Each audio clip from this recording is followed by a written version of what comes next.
Theodore Gein, a name that would later send shivers down the spines of many.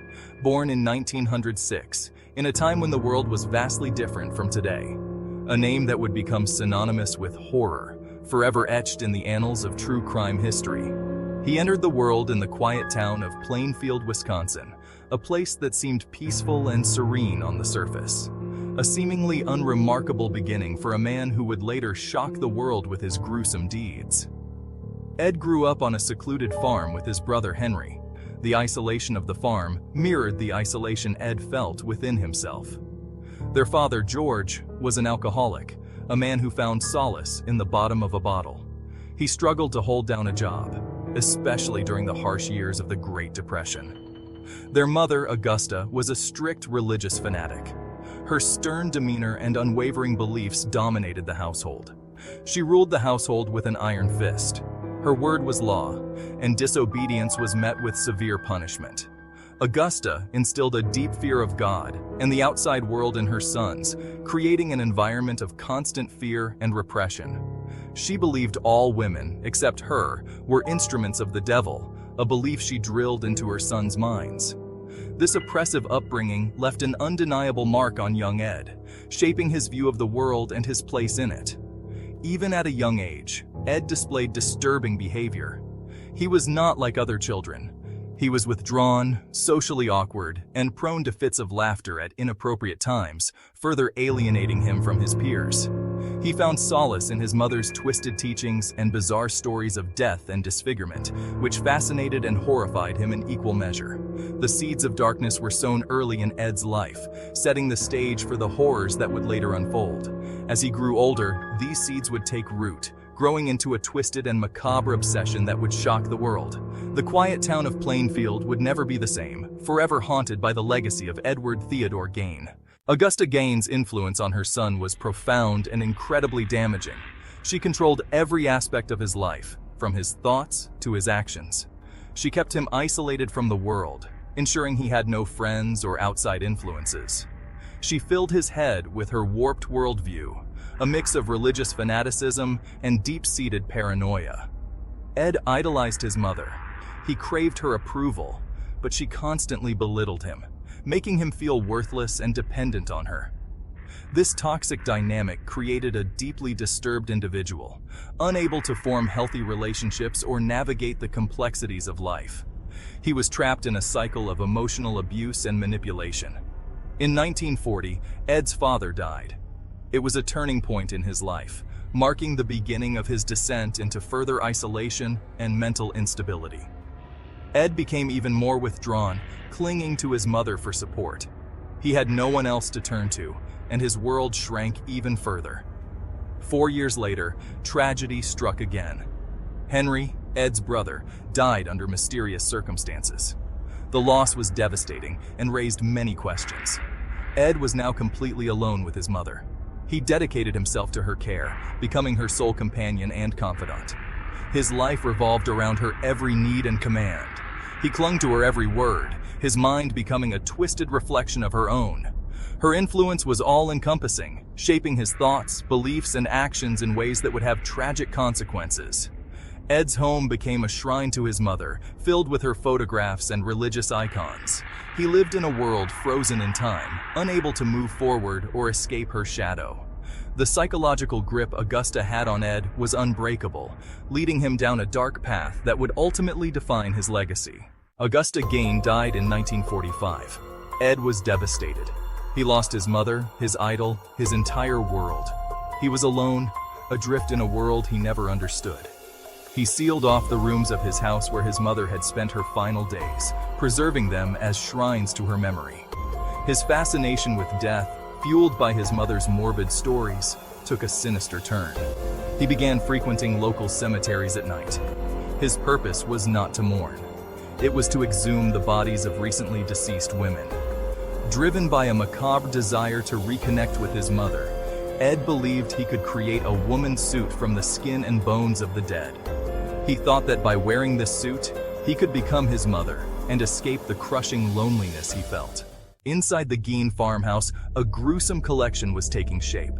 Ed's obsession with human remains escalated beyond grave robbing. He began to fashion trophies and household items from the bodies he stole. Skulls became bowls, skin was tanned and turned into lampshades, chair coverings, and even a belt. He crafted masks from the faces of his victims, preserving their features in a grotesque mockery of life. Ed's workshop was a scene straight out of a nightmare. Bones, organs, and body parts were scattered about. The air was thick with the stench of decay. It was a testament to the depths of his madness. The disappearance of Mary Hogan, whispers in a small town. Word spread quickly in a small town like Plainfield.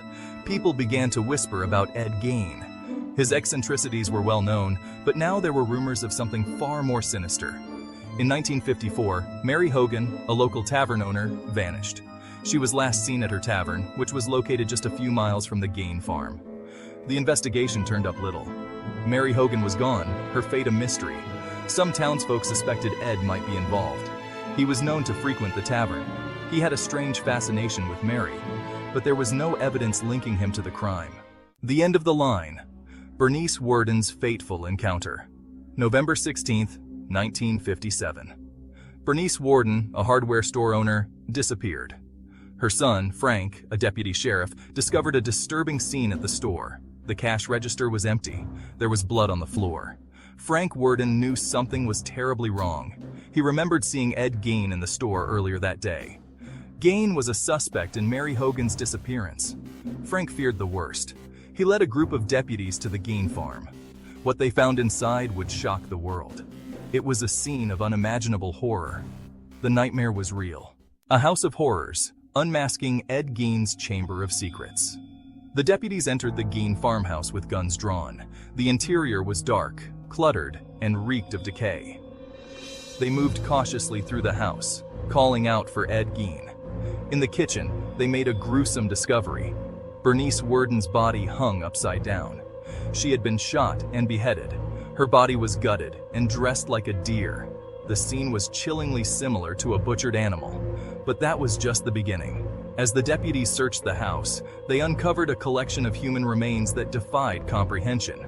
Lampshades made of human skin, chairs upholstered with human flesh, a belt made of human nipples. It was a scene straight out of a horror movie. Justice served? The trial and imprisonment of Ed Gein. The news of Ed Gein's crimes spread like wildfire. The world was horrified by the depravity of his actions. He was arrested and charged with the murders of Bernice Worden and Mary Hogan. During his trial, Gein admitted to the killings. He claimed he was not guilty by reason of insanity. His lawyers argued that he was a deeply disturbed individual who was not in control of his actions. The court agreed. Gein was found not guilty by reason of insanity and committed to the Central State Hospital for the Criminally Insane in Waupunn, Wisconsin. He would spend the rest of his life in a mental institution. The legacy of a monster. Gein's influence on pop culture. Ed Gein's crimes shocked and horrified the world. His story became a media sensation. People were both repulsed and fascinated by the gruesome details of his case. Gein's crimes had a profound impact on popular culture. He became an inspiration for some of the most iconic horror villains in film and literature. His story served as a warning about the dark side of human nature. The Texas Chainsaw Massacre, Psycho, and The Silence of the Lambs all draw inspiration from Gein's crimes. These films and others like them explore the themes of madness, isolation, and the macabre. They serve as a reminder that the line between reality and nightmare can be terrifyingly thin. A macabre reflection. The enduring horror of Ed Gein. The name Ed Gein sends shivers down the spine, a name that has become a symbol of unimaginable horror and depravity. Ed Gein died in 1984 at the age of 77. He died from cancer, a quiet end to a life that was anything but. He spent his final days confined to a mental institution, a place where the echoes of his past crimes seemed to linger in the air. His death marked the end of a life filled with darkness and depravity, a life that had shocked and horrified a nation, leaving an indelible mark on the collective psyche. But the horror of his crimes lived on. The gruesome details of his actions, the macabre artifacts found in his home, continued to haunt those who learned of them. The name Ed Gein became synonymous with evil.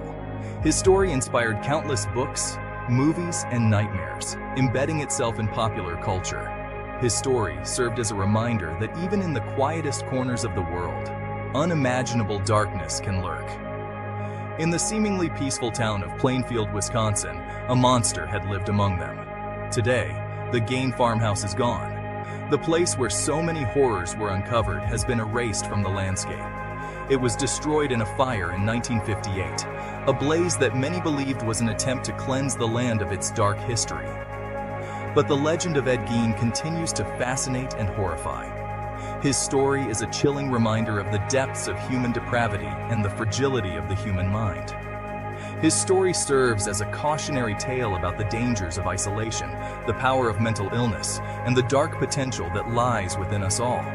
It is a story that forces us to confront the darkest parts of our own nature, and to remember that sometimes the most terrifying monsters are not those of legend, but those